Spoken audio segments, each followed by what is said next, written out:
Brian Cox, your memoir is the very best kind of memoir to read because it's written with a kind of brutal honesty that reads like you don't really give a toss what anyone thinks of you. Is that the case? I had to. You have to be truthful and honest, and you can't. I mean, I try to be compassionate in it. I try to be understanding in it, and not judging in the wrong way. But it's tough. If I'm going to be hard on somebody, I have to be equally hard on myself. I wasn't brought up. I had to bring myself up, and so that's a tough thing. And of course, that's left me. I have anger issues, and I didn't even know where they were based, but I realized they were based on the fact that I had, it was nobody's fault, but it was a pretty rough childhood, one way or the other. I didn't think so at the time, but I think I was enduring more than I imagined. Therefore, the residue of that was to leave a little bit of anger going on, You write in your memoir that we are living through an age of entitlement as you see it, and you say that Succession is a show that helps illuminate the nature of entitlement. Logan Roy is not entitled because he's worked for everything that he has, but his children are entitled. Yeah, and that's the dilemma on the show, there's nothing he can do about that. As Jesse Armstrong very rightly said to me right at the beginning, and he loves his children. And of course, that's his motivating factor. He loves his. He doesn't express it, but he does love them, and they are continuously comically disappointing. So he has to deal with that on a regular basis. And of course, he gets all the flack. People get, oh, this nasty man, horrid man, who he's like this, does that. I don't think he's horrid at all. You see, I understand Logan. The problem, the difference between Logan and I is that he's a pessimist and I'm an optimist. I believe that we can get better and I believe that we can improve. He thinks it's a badly done deal, and it's a done deal. Logan Roy, you write, is a complex character, and that's what makes him so interesting. You're often asked, is he Rupert Murdoch? Is he Conrad Black? Is he some combination of that? And I've heard you say that he's actually more complex than those people.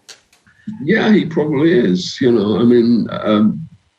because there's an element of him that's circumspect. And I'm sure there's an element in Rupert Murdoch, which is circumspect as well. He's done what he's done, and he's done an extraordinary thing, and something which is also less extraordinary. But he's driven, and he has his roots. What his conditions are is what he's become, where he is, what he is. And you can't deny people's conditions. You are very famous as a Shakespearean actor, and there's a wonderful clip that's gone viral of you teaching a 2-year-old how to say to be or not to be. To be. Or not to be. Or not to be. That is the question. That is the question. Yes. And there's a moment in that video where we talk about the slings and arrows of outrageous fortune. And he does this gesture, which is completely his own. There was no influence of me. I mean, might have been a slight element of something that I did, but because I tried to keep as straight as possible with that, But when he does it, he does this, slings and arrows. He does this gesture, and it says it all. And you go, this is something innate in a little soul.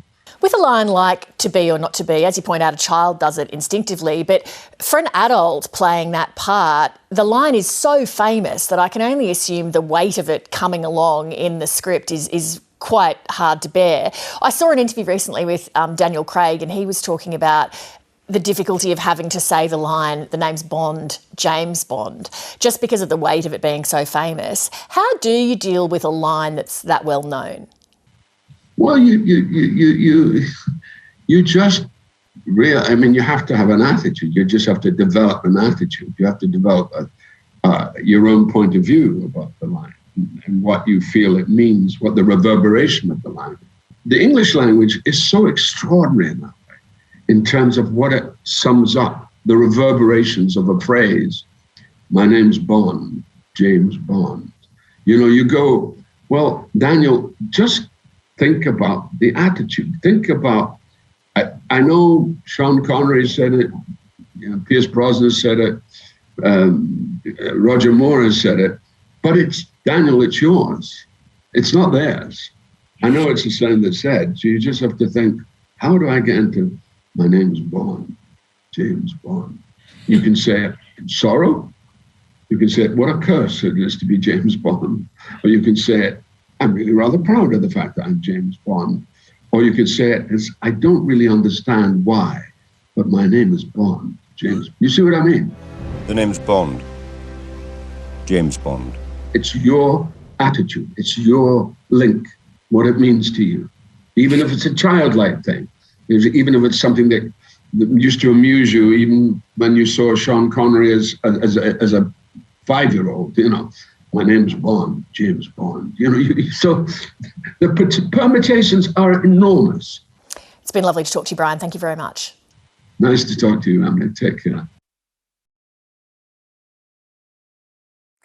Hi, I'm Lee Sales. Thanks for watching this story. If you'd like to watch more of 7:30's stories, they are on the left of your screen. And tap on the button below to subscribe and get the latest from ABC News.